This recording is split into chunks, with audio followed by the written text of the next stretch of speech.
Everybody's trying to knock us off.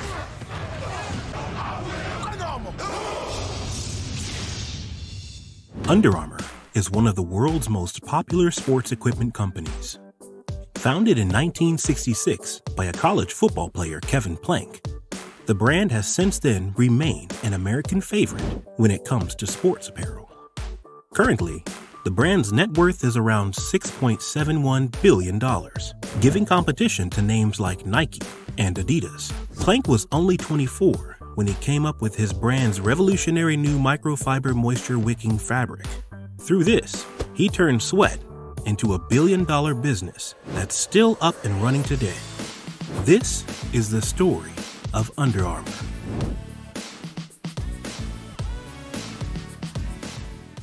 Chapter 1. The Billion-Dollar Idea. But whether A, you were sweating, whether B, you're pouring water on your head to stay cool, whether it was raining outside, there's nothing worse than that wet, heavy feeling, that slow, lethargic cotton t-shirt feeling. Being an athlete himself, Kevin Plank would often soak through his sports attire, resulting in him being weighed down during games. As the captain of the University of Maryland football team, he realized how seriously the sweat problem was affecting athletes. He used this frustration to come up with t-shirts made from special compression fabric that would remain dry no matter how much one sweats. It took him a number of attempts and quite a lot of money from his personal savings to get the formula right. He spent around $17,000 to manufacture 500 shirts, which he then sold to his former teammates, who were all playing for the NFL by that time. Plank worked out of his grandmother's basement and used his connections in the sports industry to promote his t-shirts.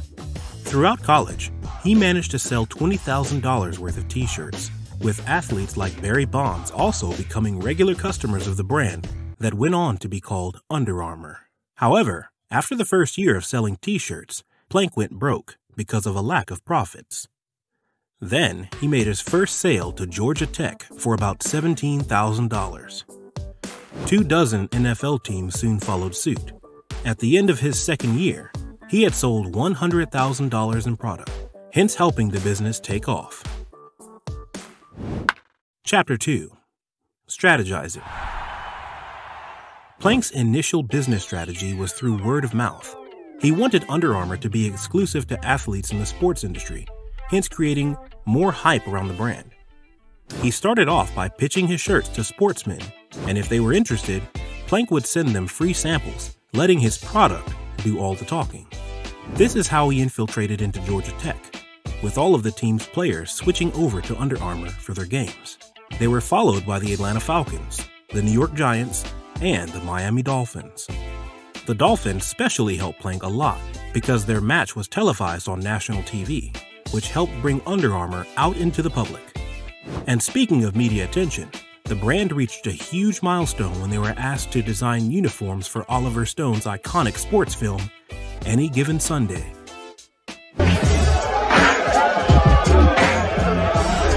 This move actually helped the company's sales to grow nearly 5 times faster than the previous year, to $5 million. Chapter 3. Branding. After that, Plank heavily invested in advertising and creating the right image for his brand. Under Armour launched its first national campaign in December 1999 by spending $25,000 on a half-page ad in ESPN magazine to let people know that the brand wasn't just fictional. Our goal that we had with this first campaign was to create a movement. Movements that are bigger than the 30 seconds that we can afford to buy on television. You got to remember, when you're competing against others, you think about how to make $1 spend like 3. How do you leverage? How do you make yourself much bigger than just that 30 seconds that you have on TV?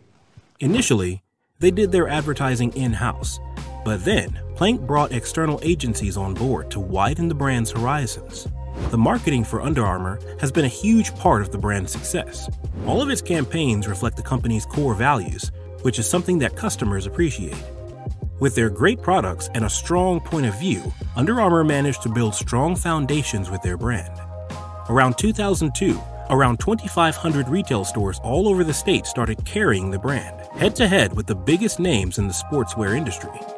On November 18, 2005, Under Armour went public, trading at NASDAQ under UARM, and became the first US-based initial public offering in 5 years to double on its first day of trading. And only a few years later, the brand opened its own first retail store in Maryland, helping sales skyrocket even further. With the launch of the brand's footwear in 2009, Under Armour created an even larger customer base. The brand's peak came in 2011, when they shed their male-centric image through their I Will What I Want campaign that embraced female athletes as equal to their male counterparts, instead of just an afterthought.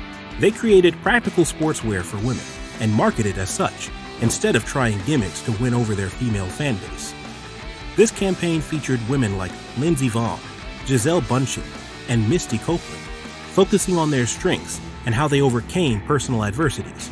This brilliant marketing strategy, combined with quality female clothing, resulted in bigger sales in Under Armour's North American women's apparel division. Chapter 4: Entering the Digital World. After the brand found a stable footing in the industry, they decided to expand their name through digital innovation.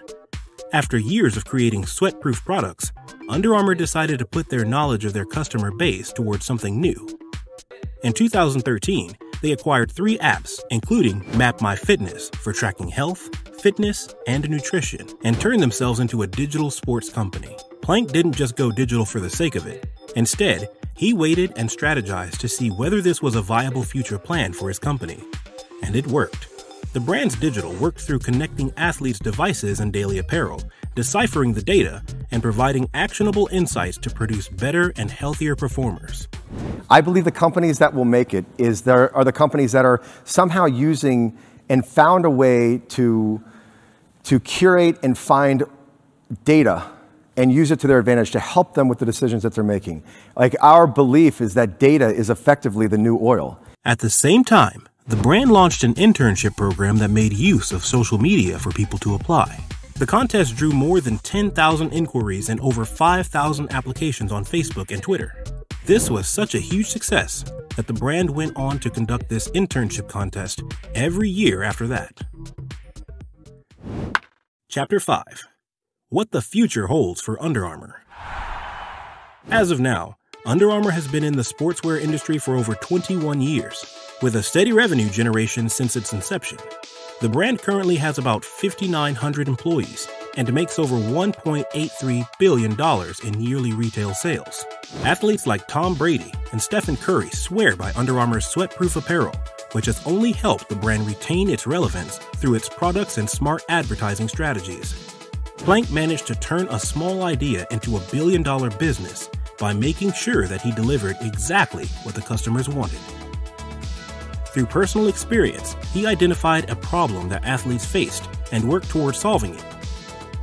Under Armour was only 2% the size of Nike, but has grown to 6% with the brand's commitment to its customers.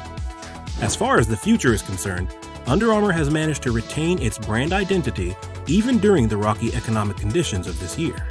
Of course, as a brand, Under Armour still has a long way to go, but considering the way Plank has consistently managed to make his brand evolve through innovation, it's safe to say that his brand is here to stay for a long time. What do you think of this brand's success story?